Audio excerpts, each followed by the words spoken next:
While discussions continue in Geneva, diplomats from the United Nations are working on a proposal to bring Syria's chemical stockpile under control. Members of the Security Council, especially the U.S. and Russia, have been locked in a bitter stalemate over how to move ahead.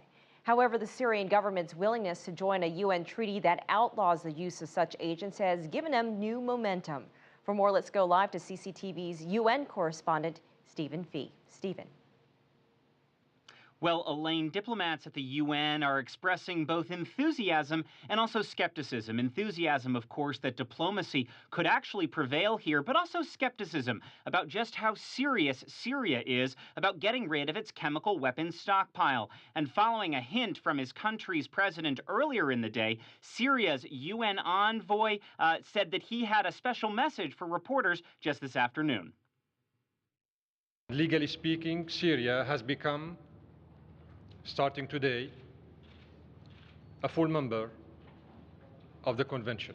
Syria's UN ambassador said his government sent a letter to the Secretary General saying they would join the global chemical weapons ban. Now the time has come for the Syrian government to join the OPCWC as a gesture to show our willingness to be against all weapons of mass destruction.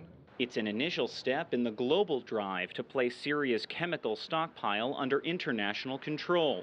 But Western leaders are skeptical of Syria's intentions and say a firm UN mandate is necessary.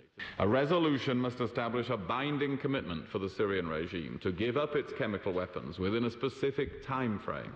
We will hold further discussions in the Security Council once the UN inspectors have reported. Those inspectors are working overtime to deliver their report, which the French foreign minister said could come as early as next week. I think it will be on Monday, and then we will return to our proposal to put all of that into a framework. But in the meantime, we will stay in permanent contact.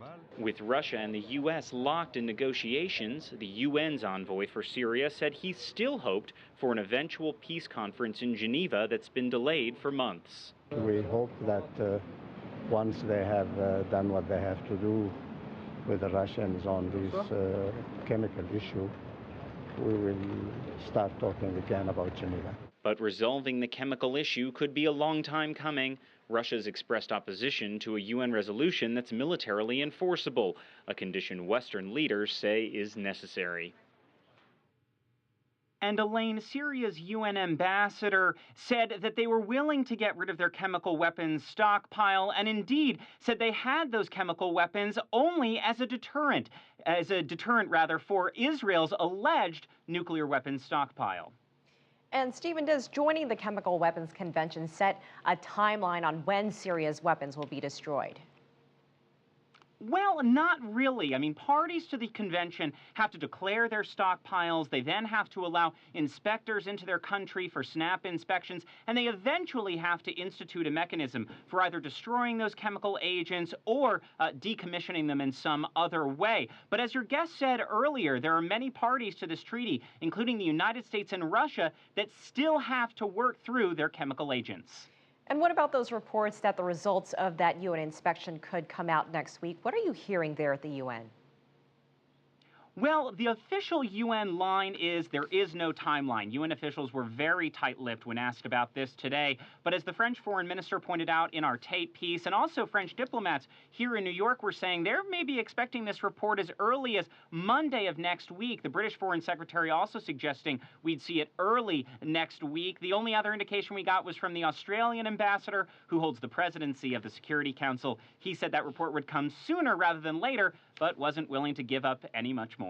All right, CCTV's Stephen Fee live in New York. Thanks for that.